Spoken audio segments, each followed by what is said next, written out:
Agora vamos chamar outra especialista, nossa analista de internacional, Fernanda Manhota.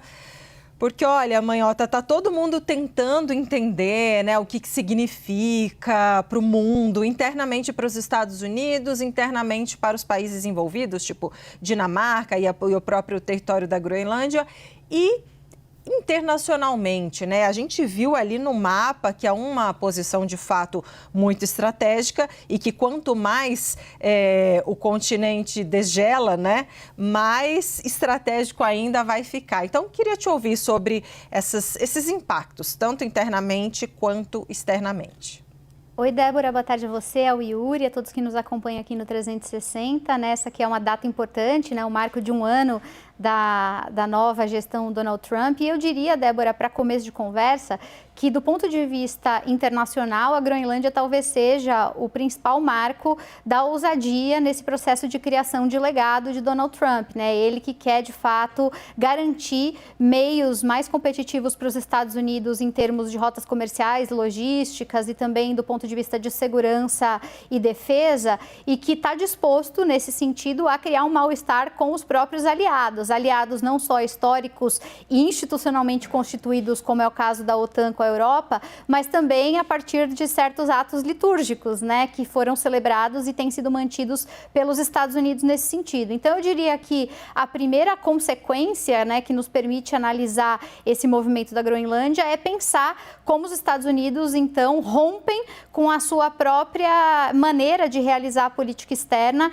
e, portanto, vão para uma direção de expansionismo territorial e de indisposição com a sua própria rede de cooperação.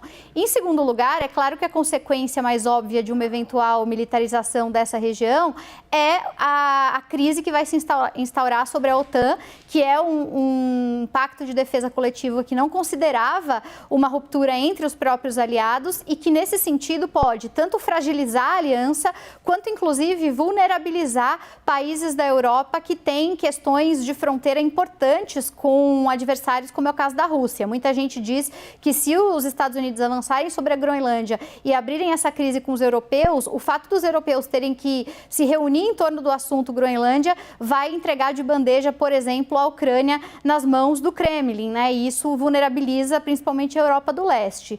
E eu diria ainda, Débora, que do ponto de vista doméstico, o presidente Trump, ao fazer esse movimento, dobra a aposta em relação aos poderes presidenciais, então ele está indo numa estratégia do que a gente chamaria de all-in, né? Ele não tem nada a perder, pensando então como liderança política, e ele dobra essa aposta internamente. E por fim, eu acrescentaria o fato de que, sobretudo com as ações dessa última noite, madrugada nos Estados Unidos, quando ele tornou públicas algumas mensagens trocadas com o presidente Macron, por exemplo, ele inaugurou nos Estados Unidos uma crise de confiança interna. Eu conversei com várias pessoas hoje de Washington e o sentimento coletivo entre empresários e políticos é de que, se ele faz isso hoje com um aliado, como é o caso do presidente da França, ninguém que tenha trocado mensagens privadas com o presidente Trump está seguro, porque, afinal de contas, ele pode fazer a mesma coisa a qualquer momento for contrariado com qualquer outro aliado. Então, nesse sentido, não dá para ignorar os efeitos colaterais que muita gente começa a apostar que serão severos ainda esse ano do ponto de vista interno. Débora.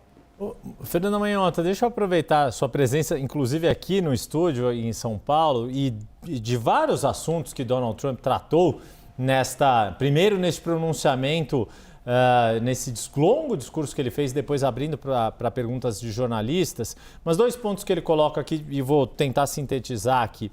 Um deles é que ele admite que o Conselho de Paz que ele está criando, voltado à faixa de Gaza, poderia eventualmente cumprir um papel melhor do que a ONU, já que o Conselho de Segurança da ONU, não, segundo palavras de Donald Trump, não consegue resolver os conflitos como ele tem conseguido, dentro daquela lógica de que ele é que seria o merecedor de Nobel da Paz. E aí pergunto isso, como que, por um lado, ele coloca esta criação de um novo colegiado internacional para tentar fazer valer os seus interesses, ao mesmo tempo em que compra a briga com o maior aliado histórico da história recente dos Estados Unidos, que são os europeus, e a OTAN hoje deu mais um recado: ninguém fez mais do que eu pela OTAN e a OTAN nos trata mal.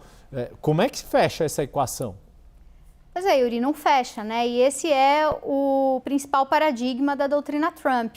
Ele talvez seja o presidente dos Estados Unidos que encerra a tradição da chamada, né, Pax Americana, que foi construída em torno de um modelo de liderança que se pautava nas organizações internacionais. A ideia dos Estados Unidos como os criadores dessa ordem internacional vinha sofrendo golpes ao longo dos últimos anos por uma série de contradições e etc.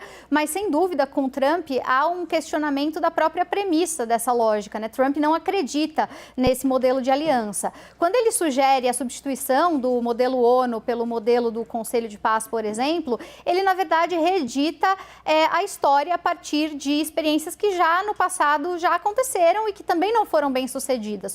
O problema do Conselho de Segurança da ONU, por exemplo, reside no fato de que nós temos um mundo que se redistribuiu em torno de novos polos de poder, que não necessariamente estão representados, e nós temos uma estrutura de sistema de voto e principalmente de veto que torna a base, né, da ação dos Estados Unidos e do resto dos outros participantes uma estrutura de paralisia. Então, pensando em qualquer modelo que substituísse esse existente, a crise principal ainda continuaria. A gente está falando de uma crise de representatividade e de eficiência. Como é que você redesenha um modelo que garanta esses dois pilares? Ninguém conseguiu ter uma ideia melhor até hoje, já foram várias as propostas para a própria reforma do Conselho de Segurança. Por fim, então, concluindo, Yuri, eu diria que o presidente Trump, ele é um presidente que, com essa ação particular na Groenlândia e com essa visão sobre a OTAN, ele acaba muito mais diluindo,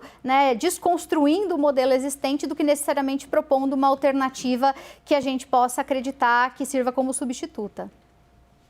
Muito obrigada, Fernanda Manhota, pela sua análise.